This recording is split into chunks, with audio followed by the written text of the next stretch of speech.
আপনারা শুনছেন অনুভবের পডকাস্ট ধ্রুব তারা। ভারত সরকারের সামাজিক ন্যায় ও অধিকার প্রদান মন্ত্রকের অন্তর্গত national institute for social defence এবং মিডিয়া ফর কমিউনিটি ফাউন্ডেশন নতুন দিল্লির যৌথ উদ্যোগে নির্মিত পডকাস্ট অনুভবের নির্মিতি ধ্রুব তারা। অনুভবের এই অভিনব ভাবনা ও বিন্যাসে ডক্টর আর শ্রীধর ও শ্রী আলোক বর্মা। অনুভবের অন্তর্গত ধ্রুব তারা আপনাদের জন্য নিবেদন করছেন Calcutta metropolitan institute of gerontology, সংক্ষেপে CMIG।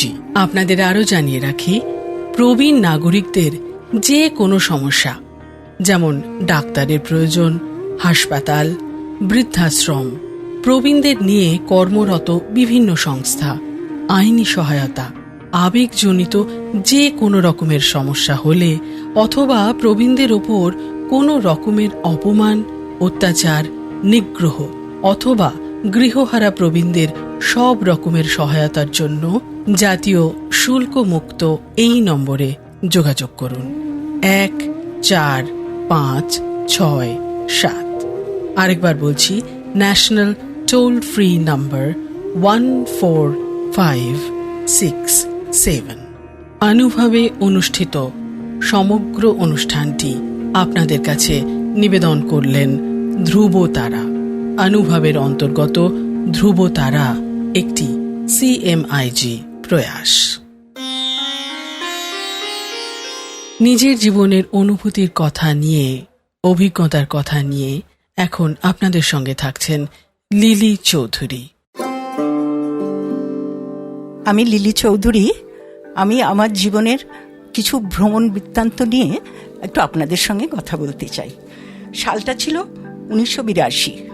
দীর্ঘ 22 বছর বন্ধ থাকার পর চীন আর ভারত সরকারের যে বন্ধুত্বর ফল হিসেবে আমরা কৈলাস মানস সরোবর যাত্রা শুরু করলাম। আমরা ছিলাম ভারত সরকারের প্রথম ব্যাচ। 20 জনের একটি দল চীন সরকারের আমন্ত্রণে কৈলাস দর্শন করতে যাই।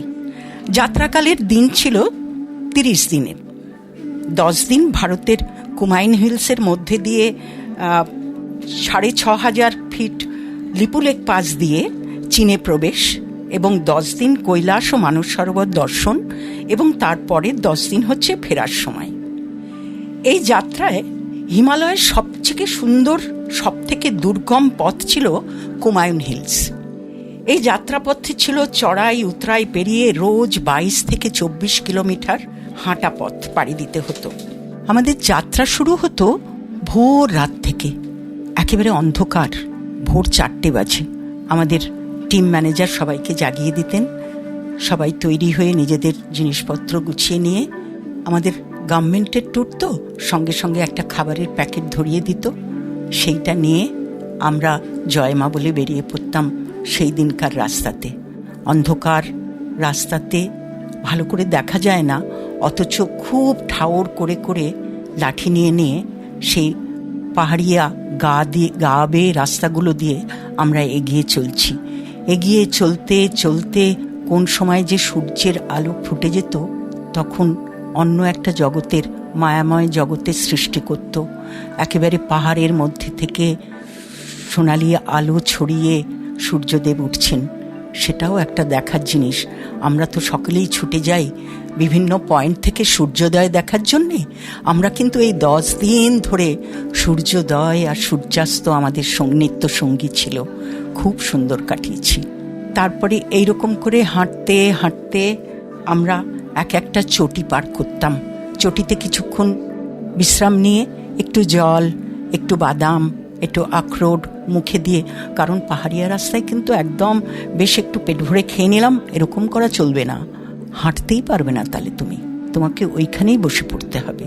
তাই অল্প কিছু মুখে দিয়ে আবার হাঁটতে আরম্ভ করতাম। এরকম হাঁটতে হাঁটতে আমরা কখন যে এসে নিজের জায়গায় পৌঁছে যেতাম। রাস্তায় অনেক অভিজ্ঞতা, যেমন অনেক দূর থেকে বারবার জিজ্ঞেস করছি, পাহাড়িয়া লোক যখন নেমে বেরিয়ে আসছে, ভাই সাহেব আর কিতনা দূর হ্যায়? তো তারা আমাদের মুখের দিকে তাকিয়ে বলল, बहन जी थोड़ा सा दूर, थोड़ा चलो अभी पहुंच जाएगा। তাদের ওই সাবলীল ভাষাটা নিজের মনে খুব শান্তি জোগাতো, কিন্তু বুঝতে পারতাম ও আমার সঙ্গে সত্যি কথাটা বলছে না, আমাকে স্তোত্রবাক্য দিচ্ছে।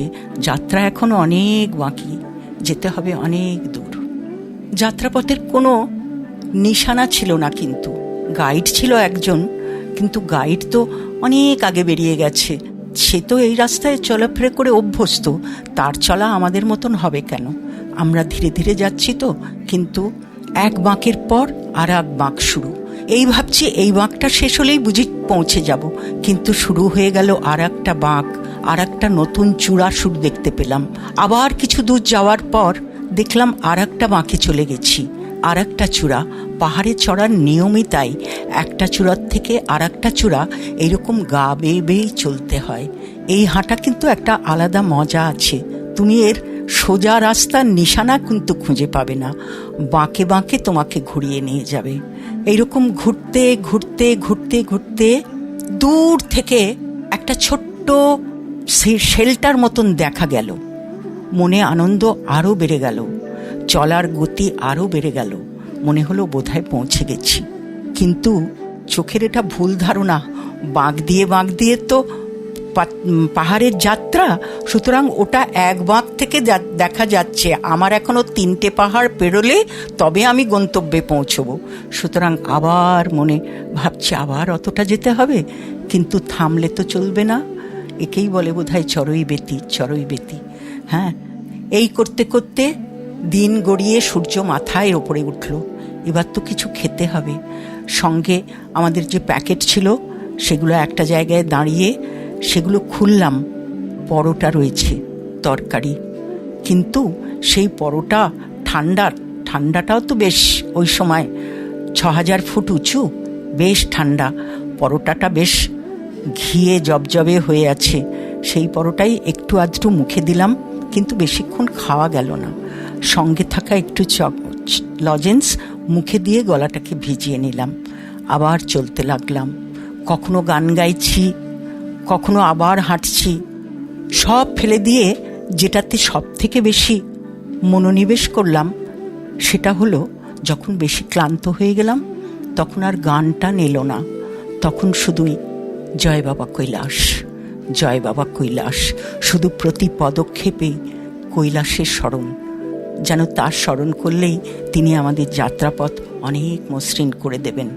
এইভাবে চলতে চলতে কৈলাসের কথা চিন্তা করতে করতে আমরা কিন্তু কোনো ভক্ত নই যে গিয়ে তাকে পুজো করব, কিন্তু কৈলাস যে ওই সাদা চূড়া নিয়ে বসে আছে সেই দেখার সৌভাগ্য যে আমার হবে, ওই কল্পনা যে আমি এতদিন ধরে কল্পনার চোখে তাকে দেখে এসেছি, এখন যে আমি প্রত্যক্ষ করব।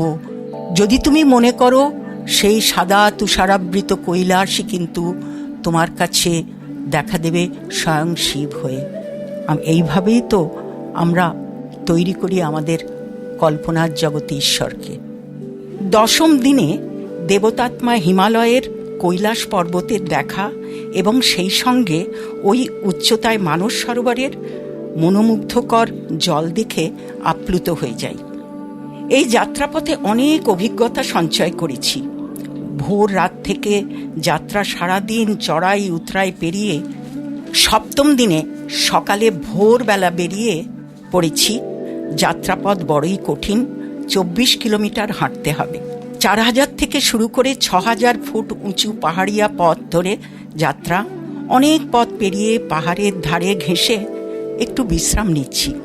এমন সময় আমি আমার স্বামী হঠাৎ একটি উঁচু পাহাড়ের গা বেয়ে একটি পাহাড়ি মেয়ে নৃত্যের তালে এঁকে বেঁকে নিচে এসে আমাদের কাছে এসে বলল, বহনজি ভাগো ভাগো, পাথর গিরনা হ্যায়। কথাটা আমরা প্রথমে গুরুত্ব দিইনি, তারপর আবার তার উত্তর, বহনজি ভাগো ভাগো, পাথর গিরনা হ্যায়। পাহাড়ি মেয়ে সে বলছে, তার কথাটা শুনে মনে হলো না, আমাদের এখানে বসে থাকার দরকার নেই, হাঁটতে শুরু করি। বেশ কিছুক্ষণ পরিয়ে আমরা ক্যাম্পে পৌঁছই। আরও 1 ঘন্টা পরে দেখি আমাদেরই এক সহযাত্রী এক রক্তাক্ত শরীর নিয়ে প্রবেশ করছে। পরে জানতে পারি যেখানে ওই পাহাড়ি মেয়েটি আমাদের চলে যেতে বলেছিল সেখানে ওই ভদ্রলোকের উপর পাহাড় থেকে গড়িয়ে পড়া পাথর এসে মাথায় পড়ে এবং রক্তাক্ত শরীরে তিনি ফিরে আসেন। বিস্ফারিত চোখে কেবল যাত্রার অনুভব করলাম, প্রকৃতি মায়ের স্বর শুনতে পেলাম, ভাগো ভাগো বেঞ্চি পাথর গিরনা হ্যায়। জীবনের অভিজ্ঞতার কথা উঠে এলো লিলি চৌধুরীর কণ্ঠে।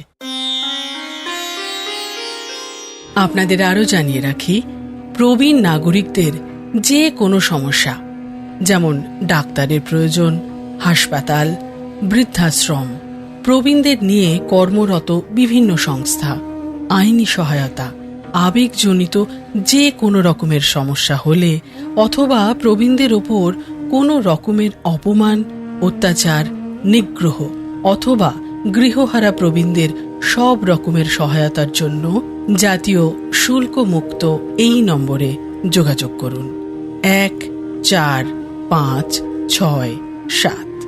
আরেকবার বলছি, ন্যাশনাল টোল ফ্রি নাম্বার 14567। অনুভবে অনুষ্ঠিত সমগ্র অনুষ্ঠানটি আপনাদের কাছে নিবেদন করলেন ধ্রুব তারা।